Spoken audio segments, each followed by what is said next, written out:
spektroskopi terutama untuk apa ini, analisis kualitatif biasanya yang diapakan.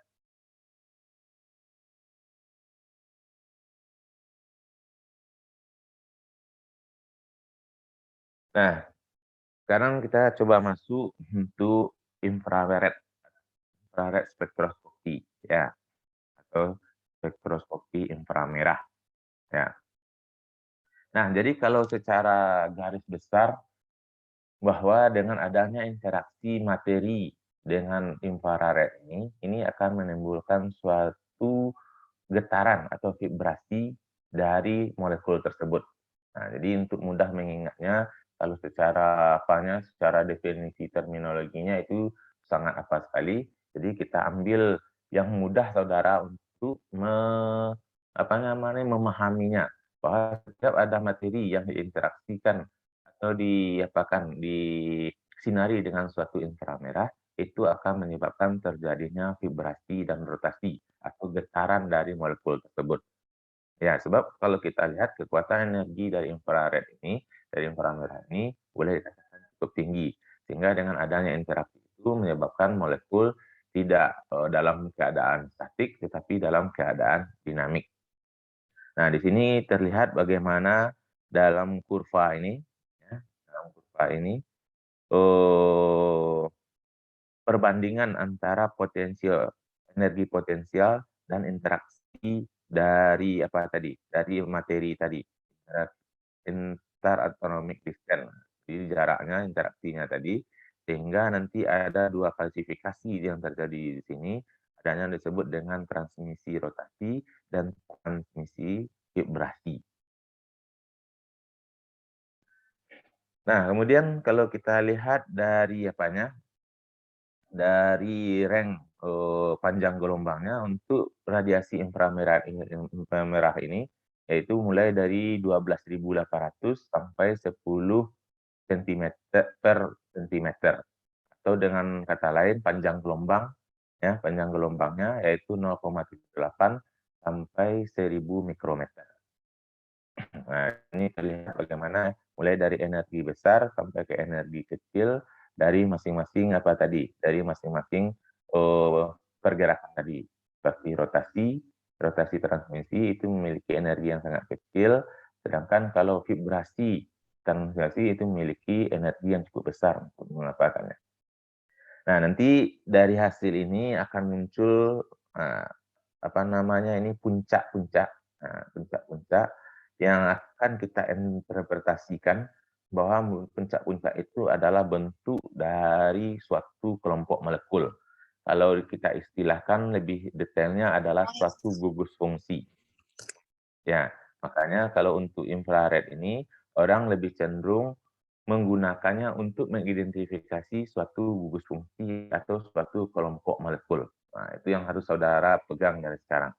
Kalau kemarin ini bicara tentang ultraviolet, jelas dia akan berhubungan dengan serapan, sehingga dari serapan itu nanti akan memberikan berapa kekuatan dari molekul itu untuk menyerap dari sinar ultraviolet. Kan kalau di sini adalah transmitan yang digunakan, sehingga muncul puncak-puncak yang akan diartikan sebagai kelompok dari suatu atom atau molekul. Nah, ini model yang terjadi ya, suatu molekul apabila nanti akan diinteraksikan, bukan direaksikan. Kalau direaksikan itu nanti adalah ada hasil reaksinya, sedangkan kalau diinteraksikan nanti adalah bagaimana eh, behavior ini tingkah laku atau karakteristik dari molekul tersebut. Jadi nanti ada yang muncul stretching, istilahnya peregangan, ada yang compressing. Jadi ada yang meregang karena adanya energi, kemudian ada lagi yang akan mengkompres, akan menyempit. Nah, kalau kita lihat kalau secara umum, bentuk molekul itu dalam keadaan setimbang, nah, dia tidak terlalu regang dan tidak pula terlalu kompres, tidak pula terlalu dekat.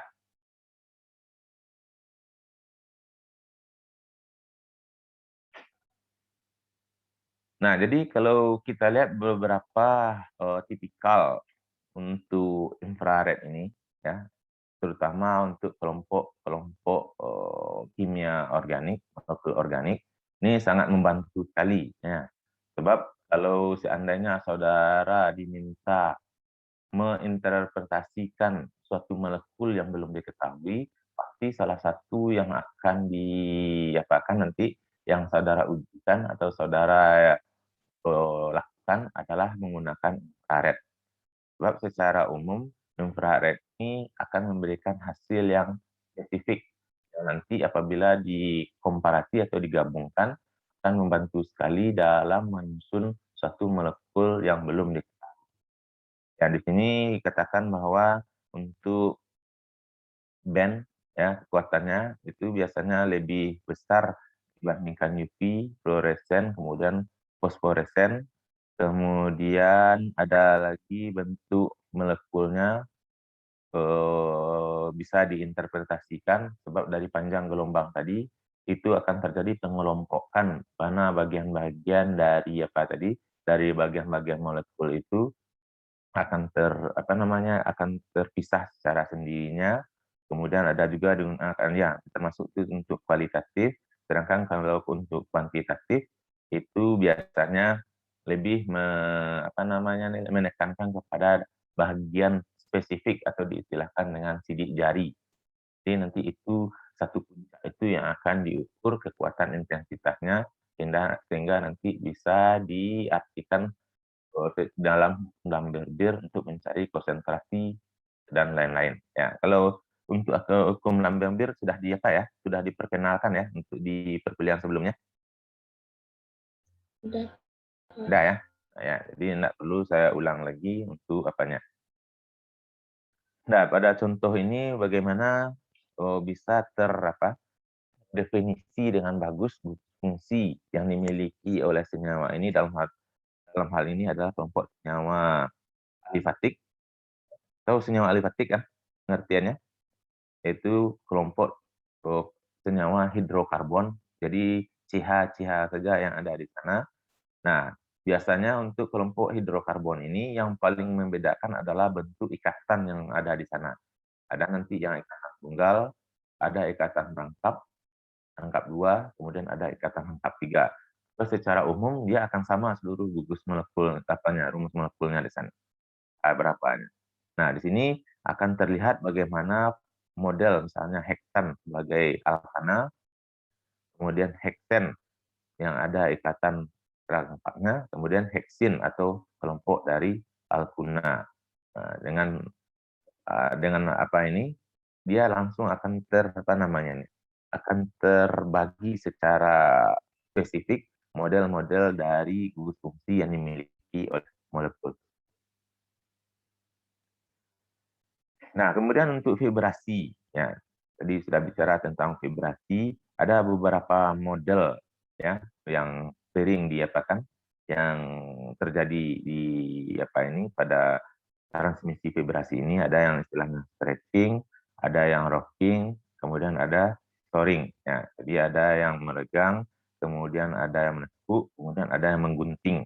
Nah, ini nanti silakan diamati modelnya ya.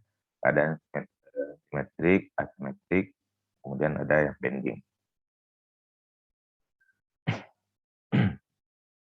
Nah, titik juga yang harus diperhatikan, tadi kita sudah juga menyinggung sedikit model dari spektrumnya, ada istilahnya transmisi, ada istilahnya absorpsi. Ya, kalau transmisi itu berarti dipantulkan kembali sinar yang ditembakkan tadi. Sedangkan absorpsi jelas dia akan diserap. Nah, dari hasil spektrumnya itu akan sangat berbeda sekali. Ini contohnya, kalau seandainya IR itu kita pilih dalam mode absorpsi, maka puncaknya akan terbalik. Ya. Dan yang perlu diperhatikan adalah dari parameter dari spektrum itu.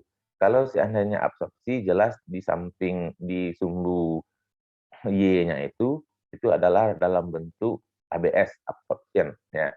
Sedangkan dalam tetap dalam bentuk panjang gelombang atau bilangan gelombang. Tapi yang paling mendasar sekali adalah model dari spektrumnya. Ya, kalau dengan absorpsi dia akan di bukit ya.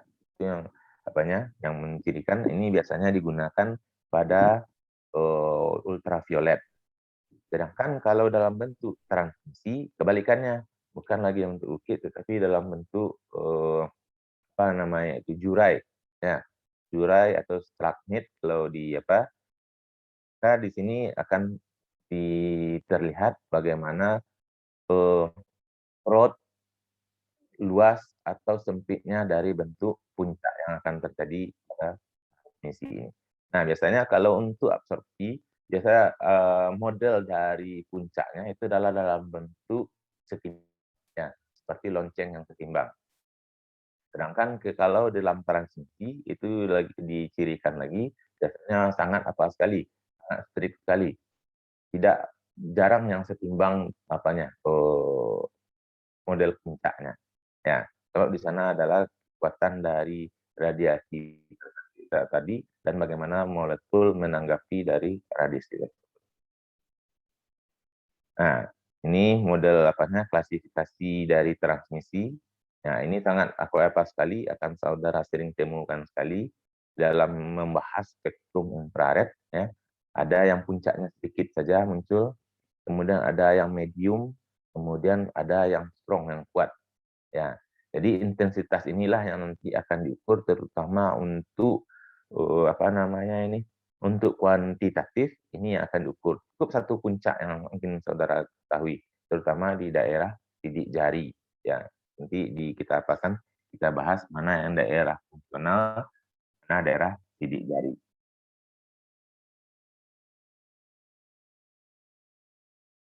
Nah, kemudian ada juga pada bagian apa ini, bagian spektrum ini ada yang narrow dan ada yang broad.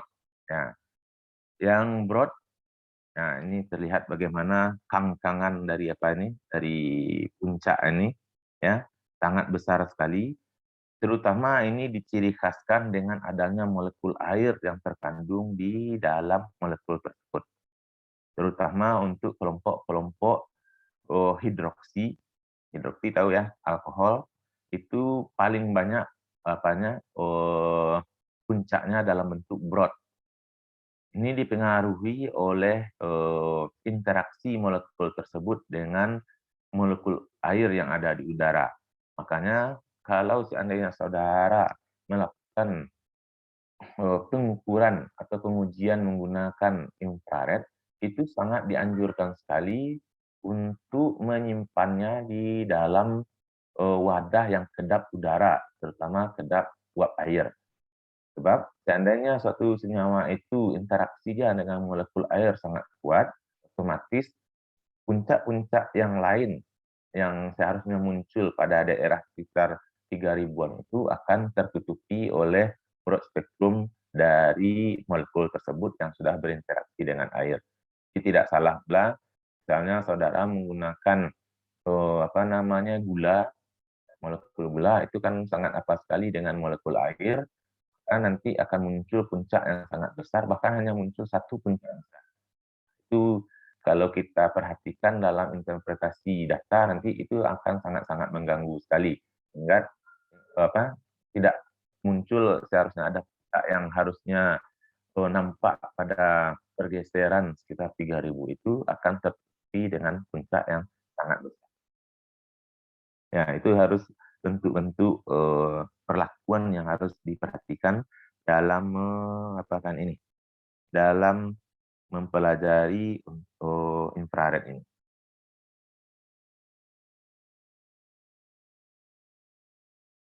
Nah, kalau kita lihat model apanya, model dari instrumennya, ya, apa namanya ini, skemanya. Ya, jadi kalau kita perhatikan ada beberapa bahagian yang boleh dikatakan harus ada di dalam suatu pengukuran atau instrumentasi infrared. Ya, di sini mungkin saudara lihat sangat kompleks sekali, ya. Ada bahagian apanya, optiknya, filternya, kemudian ada motornya, ya, yang gunanya adalah untuk menembak tadi dengan infrared. Kemudian ada lagi nanti penguat amplifier-nya kepada detektor sehingga nanti baru diterjemahkan. Nah, jadi kalau kita lihat ada 4 yang penting yang dimiliki oleh instrumen infrared ini. Pertama adalah sumber cahayanya sendiri.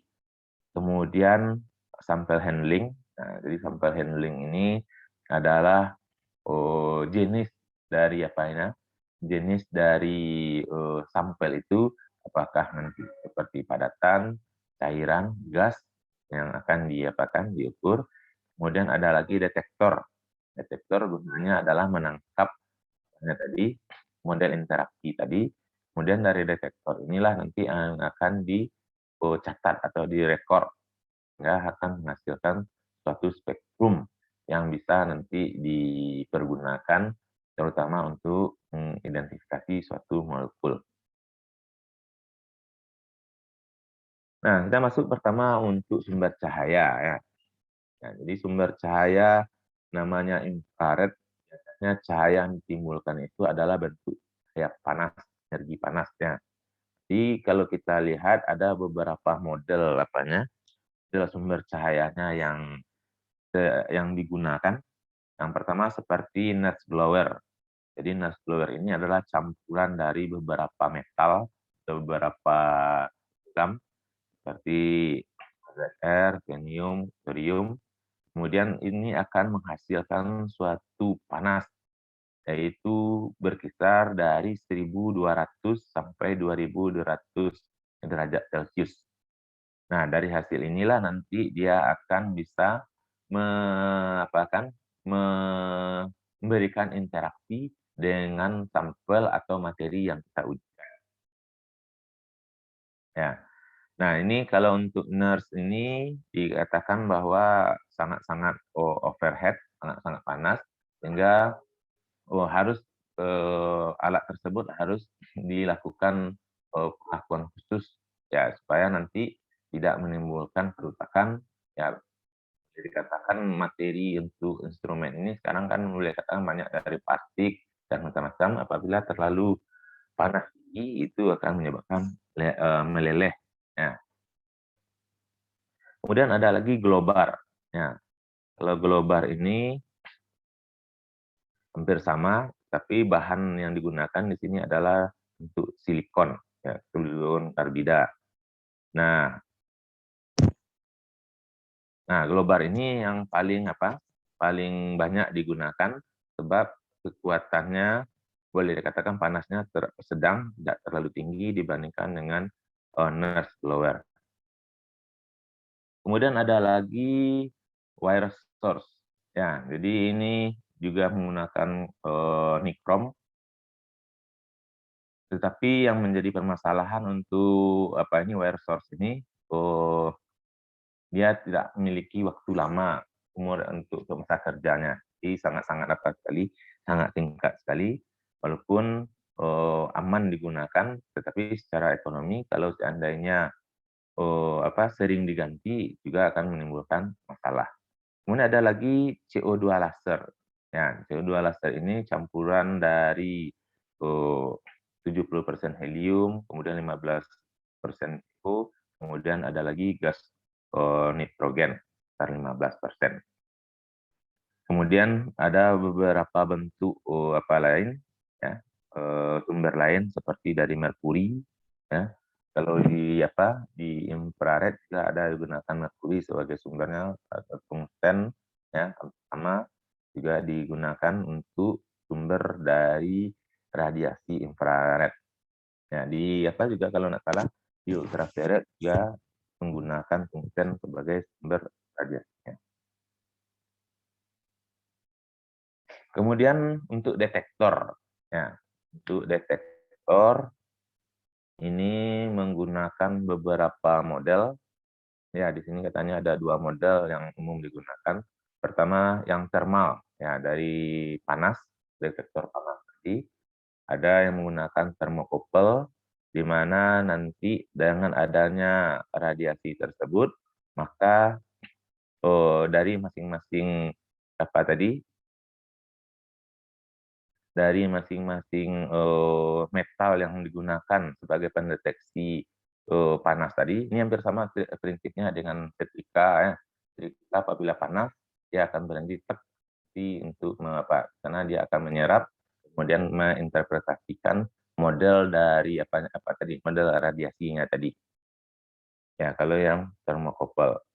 Kemudian ada lagi yang bolometer. Nah, kalau bolometer ini strip seperti lapisan pipih yang terbuat dari platina dan nikel.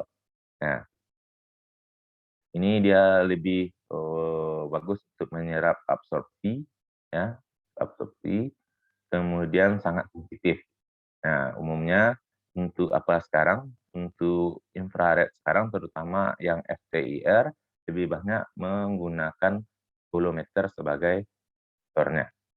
Kemudian ada lagi photoconducting detektor. Ya, photoconducting detektor ini biasanya penyerapan dari cahaya yang ditimbulkan. Ya, nama saja fotokonduksi, pasti cahaya, bukan dari panas yang yang diserapnya.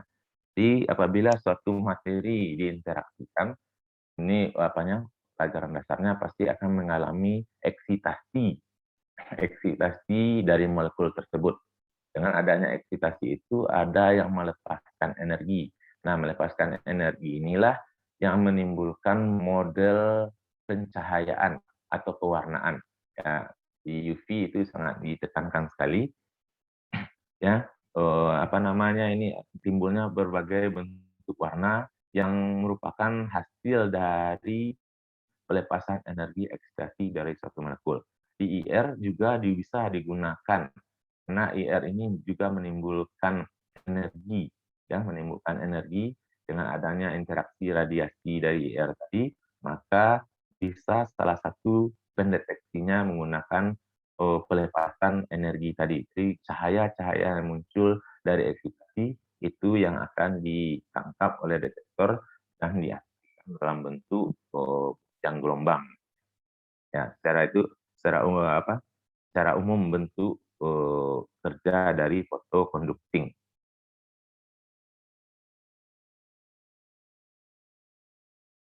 Kemudian ada lagi yang piroelektrik.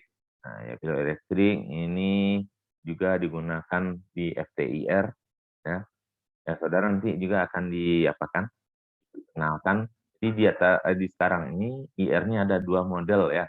Ada yang IR konvensional, jadi secara ya, umum saja.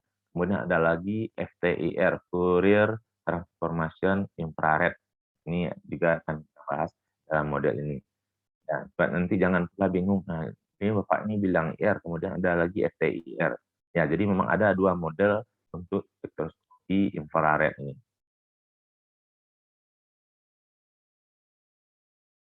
Selanjutnya untuk sampel. Nah, ya, ini juga tidak kalah penting.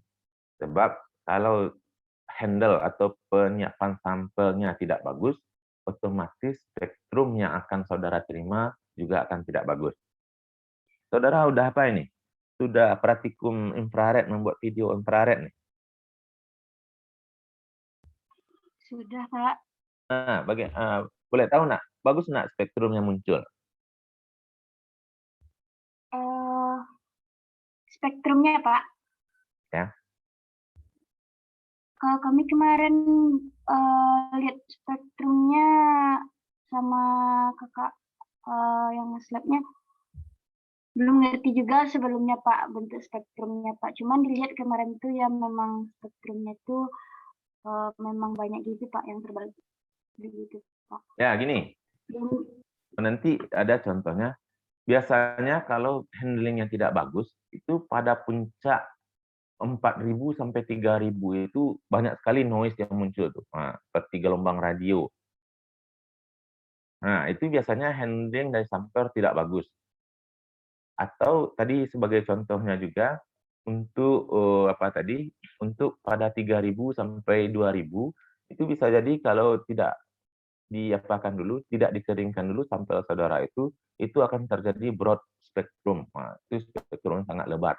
Sehingga kalau senyawa saudara itu memiliki gugus aminanya itu akan hilang. Kemudian nanti berapa, dari 700 sampai 500 untuk apa namanya nih, untuk sidik jari. Apabila itu handling-nya tidak bagus, itu nanti seperti gelombang radio aja, seperti apa namanya, semak-semak aja.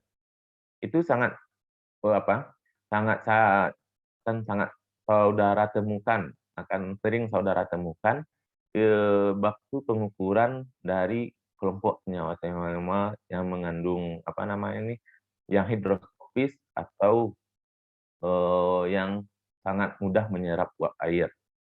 Nah, itu harus diperhatikan. Makanya waktu praktikum kalau nggak salah ini diminta kemarin tentang parastamol yang diukurkan, tetapi saya juga belum melihat model apanya. Tapi waktu kita praktikum minggu ke berapa itu kalau untuk IR nih, kalau minggu pertama ini kalau nggak salah untuk itu ultraviolet ya, untuk videonya. Ultraviolet, nah nanti baru minggu ketiga biasanya itu untuk apa, untuk infrared, nah baru nanti kita bisa bahas model spektrum itu, mana yang sudah sesuai, mana yang tidak sesuai, sehingga, jelas modelnya. Ya kadang-kala kalau tidak bagus, ya kayak rumput-rumput biasa saja yang muncul dari apa saudara itu, dari model spektrum saudara itu. Jadi itu yang sangat, apa namanya, harus kita hindari agar nanti, oh, apa, spektrum itu informatif, membantu kita dalam menentukan, molekul baik secara kualitatif maupun secara kuantitatif. Nah, kita masuk lagi tentang sampelnya, ya, sampel sel namanya istilahnya. Jadi biasanya untuk kelompok-kelompok molekul padat atau senyawa-senyawa padat, itu penggunaannya bisa menggunakan NaCl dan KBr.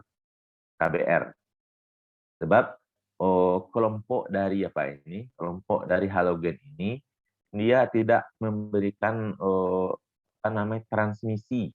Ya, dia tidak memberikan, tetapi malah melewatkan saja model, apanya, sinarnya. Sehingga nanti waktu diapakan, diinteraksikan hanya materi yang yang tertangkap atau terjerap di dalam halogen ya kelompok halogen ini saja yang akan berinteraksi dengan berinteraksi dengan IR.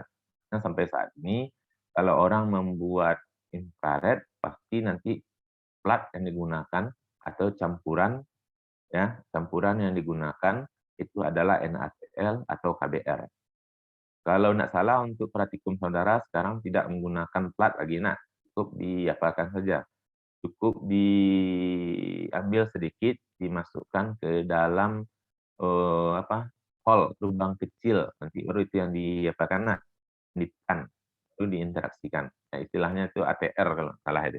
Kalau dulu yang sebelum-sebelumnya itu menggunakan plat NaCl atau plat KBr untuk untuk membantu pengukuran dari sampel menggunakan infrared. Ya, jadi prinsipnya seperti itu, sehingga nanti, muncul spektrum yang bisa kita bisa kita artikan. Kemudian ada lagi selain HCl dan KBr ini kuarsa, quartz dan gelas. Tapi ini jarang digunakan karena kuarsa ini, permukaan dari kristalnya maupun gelas permukaan kristalnya itu sering